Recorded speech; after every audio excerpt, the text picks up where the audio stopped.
हाय प्यारे बच्चों, स्वागत है आपका हमारे यूट्यूब चैनल जीरो वर्ल्ड 124 में।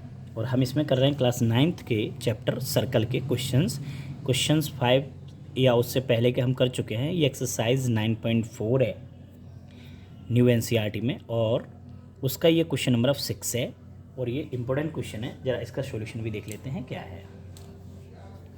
क्वेश्चन है ABCD is a cyclic quadrilateral. ये एक साइक्लिक क्वाड्रिलेटरल है, तो इसका मतलब है कि इसके चारों कोने सभी वर्टिसेस हैं इस सर्कल को टच कर रहे हैं।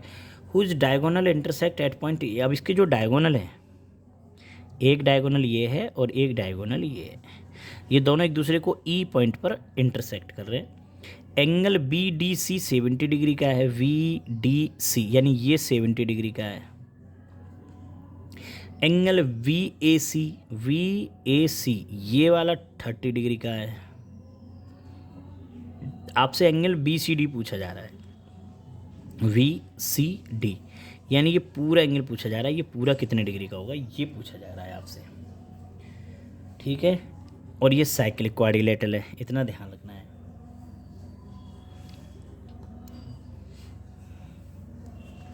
BDC 70 डिग्री है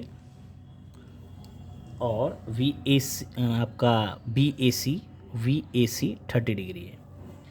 इस टाइप से ये बनाया हुआ है। क्वेश्चन को एक बार चेक कर लेते हैं, मुझे कुछ मिस्टेक लग रही है।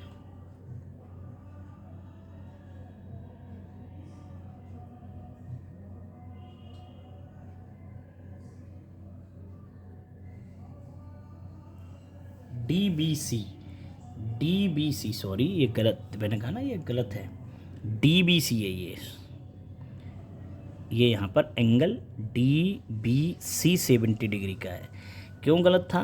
क्योंकि सिंपल सी बात है, हमें ये भी पता है कि ये देखो एक सिंपल आर्क है BC, और यही एंगल ये वाला बना रही है और यही आर्क एंगल ये वाला बना रही है, तो ये और ये दोनों इक्वल होना चाहिए था। तो ये 70 हो गई, ये 30, ये गलत, इसलिए पहचान लिया कि ये गलत लिखा गया है। BDC है, DBC है सॉरी, DBC ये है 70 डिग्री का, ये नहीं है, और ये 30 डिग्री का है। अब आपको फाइंड करना है एंगल BAC 30 डिग्री है, BCD हमें फाइंड करना है, ठीक है। तो देखते हैं क्या है, अब आसानी से हो जाएगा।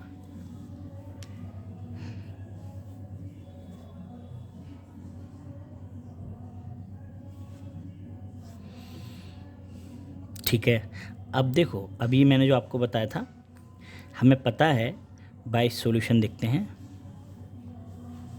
अगर हम इस फिगर में देखें तो ये सेम आर्क है, same arc BC form angle BAC and angle BDC। दोनों एंगल सेम आर्क से बने हुए, इसलिए दोनों इक्वल होंगे। सो एंगल जो BAC है, ये B है, वो इक्वल होगा एंगल BAC इक्वल होगा BDC के, इसके इक्वल होगा। यानी कि एंगल जो BDC है वो भी 30 डिग्री का होगा, क्योंकि BAC 30 है तो ये भी 30 होगा, ये भी 30 डिग्री का आ गया। अब ये 70 है, ये 30 है। अब हम ये ट्राइंगल BCD में बात कर ले रहे हैं। So in triangle BCD angle BDC plus angle BCD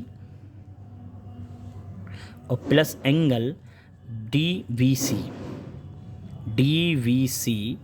equal to होता है 180, sum of all angles of a triangle. BDC हमारे पास 30 डिग्री है। BCD नहीं पता, ये हमें फाइंड करना है BCD। और VDC 70 डिग्री है, DBC equal to 180। Angle VCD आ जाएगा 180 माइनस 70 30 100 हो गया, ये 70 हो गए, इधर जाके माइनस के हो गए। तो हमारा जो एंगल VCD आया वो 80 डिग्री का आ गया, यानी ये पूरा एंगल 80 डिग्री का है, पूरा एंगल 80 डिग्री का है, ठीक है।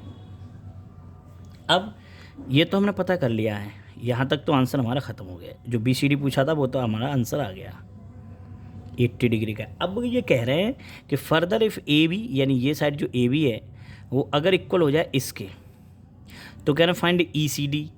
E सी डी, ये यानी इतना पूछ रहे हैं ई सी डी।